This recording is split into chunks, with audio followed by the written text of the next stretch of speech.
আজ আমি আপনাদের সঙ্গে শেয়ার করব শুক্তোনের একটা রেসিপি। হালকা হালকা গরম পড়তে শুরু করে দিয়েছে। এই সিজন চেঞ্জের সময় এই রেসিপিটি যেমন শরীরের পক্ষে খুব উপকারী, সেরকম খেতেও অসাধারণ লাগে দুপুরবেলায় গরম গরম ভাতের সাথে।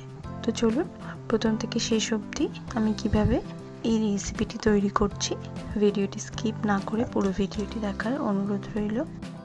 নমস্কার বন্ধুরা, অনুশ্রী রান্নাঘরে আপনাদের সকলকে স্বাগত। চলুন শুরু করি আজকের রেসিপি।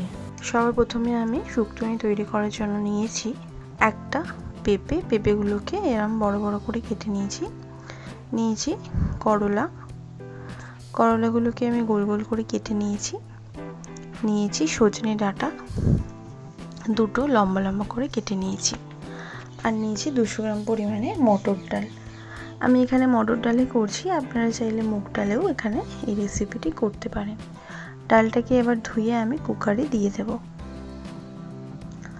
ভালো করে ধুয়ে কুকারে দিয়ে দিয়েছি।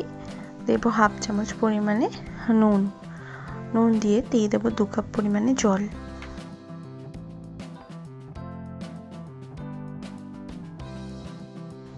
ভালো করে মিক্সড করে নেব নুনটাকে। এরপর কুকারে ঢাকাটা লাগিয়ে দেব আর একটা সিটি খাইয়ে নেব। আর এদিকে আমি এখন একটা মশলা তৈরি করছি। এখানে নিয়েছি 1 ইঞ্চি পরিমাণে আদার টুকরো, আর দেব হাফ চামচ পরিমাণে রাঁধুনি। এটাকে একটুখানি জল দিয়ে একটা মিহি পেস্ট আমি বানিয়ে রাখবো। এই রান্নায় অবশ্যই রাঁধুনি ব্যবহার করবেন, তাহলে এই রান্নার যে সুন্দর একটা গন্ধ সেটা অসাধারণ লাগেও খেতে, আর গন্ধটাও খুব ভালো লাগে রাঁধুনির।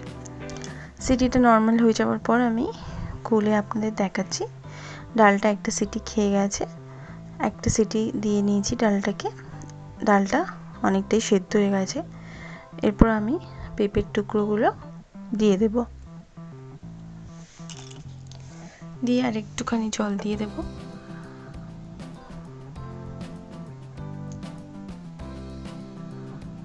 এবার আমি আরো 2টো সিটি খাইয়ে নেব। ডালটা সিটি পড়ে গেছে, সিটিটা ততক্ষণ নর্মাল হতে থাক। এদিকে আমি কড়া গরম করে দিয়ে দিয়েছি পরিমাণ মতন সরষের তেলেতে আমি এখানে করলাগুলো যে আমি কেটে নিয়েছিলাম সেটাকে নুন হলুদ মাখিয়ে নিয়েছি। সেই করলাগুলোকে ভেজে নেব।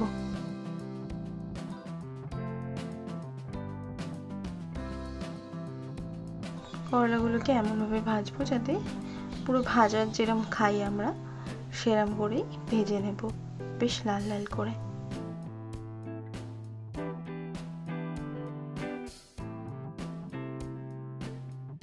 করলাগুলো দেখেই বোঝা যাচ্ছে কত সুন্দর ভাজা হয়েছে। করলাগুলোকে আমি এবার তেল থেকে তুলে নেব।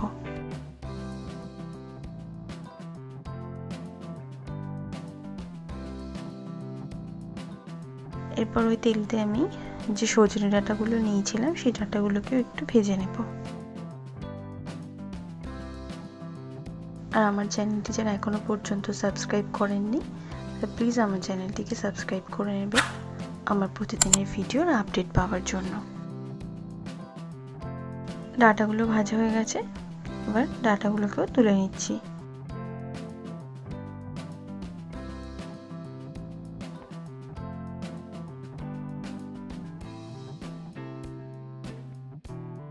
এরপর বাকি তেলে আমি ফোড়নে দিচ্ছি 2টো তেজপাতাগুলোকে মাঝখান থেকে একটু ছিঁড়ে দিচ্ছি 1/4 চামচ রাঁধুনি, দিচ্ছি 1/4 চামচ 5 ফোড়ন, আর দেব হাফ চামচ পরিমাণে গ্রেট করে রাখা আদা। যেহেতু এটা শুক্তোনি তাই লঙ্কা এখানে ফোড়ন দেওয়া যাবে না বা ঝালও দেওয়া যাবে না। এবার ফোড়নটাকে আমি ভালো করে ভেজে নেব। ফোড়নটা ভাজা হয়ে গেছে, খুব সুন্দর একটা গন্ধ বেরোচ্ছে। রাঁধুনি 5 ফোড়নের একটা মিক্সচারের একটা দারুণ সুন্দর একটা গন্ধ বেরিয়েছে। এবার আমি ডালটাকে ঢেলে দেব। ডালটা বেশ ভালোভাবে সেদ্ধ হয়ে গেছে, পেঁপেগুলো বেশ ভালোভাবে সেদ্ধ হয়ে গেছে। এরপর আমি এখানে দিচ্ছি 1/4 চামচ হলুদ গুঁড়ো, আর দিয়ে দেবো আরও হাফ চামচ পরিমাণে নুনটা অবশ্যই আপনারা নিজেদের স্বাদ অনুযায়ী এখানে দেবেন। আর দিচ্ছি এখানে একটু গরম জল, যেহেতু আমার ডালটা বেশি ঘন মনে হচ্ছে সেই জন্য আমি দিলাম একটু গরম জল। দিয়ে ভালো করে মিক্সড করে নেব। আর এটাকে হাই ফ্লেমে একটু ফুটিয়ে নেব।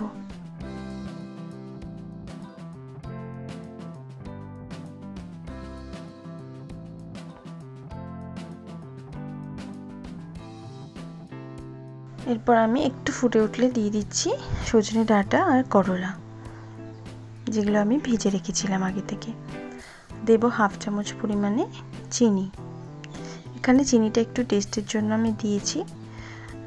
এখানে একটু চিনি দিলে খেতে ভালো লাগে। আপনারা যদি কেউ চিনি না খেতে চান চিনিটা এখানে স্কিপ করবেন। ভালো করে সব উপকরণ দিয়ে নাড়াচাড়া করে একটু ফুটিয়ে নেব। করলাগুলো সেদ্ধ হতে খুব বেশি সময় লাগবে না, ডাঁটাগুলোও সময় লাগবে না, যেহেতু দুটো জিনিসই ভাজা আছে ভালো করে। বেশ ভালোভাবেই ফুটে গেলে এরপর আমি এখানে যে পেস্টটা করে রেখেছিলাম আদা আর রাঁধুনি, সেই পেস্টটা দিয়ে দিলাম। পেস্টটা দিয়ে বেশ ভালো করে নাড়াচাড়া করে নেব। খুব সুন্দর একটা গন্ধ বেরোচ্ছে আদা আর রাঁধুনির এই শুক্তনির থেকে।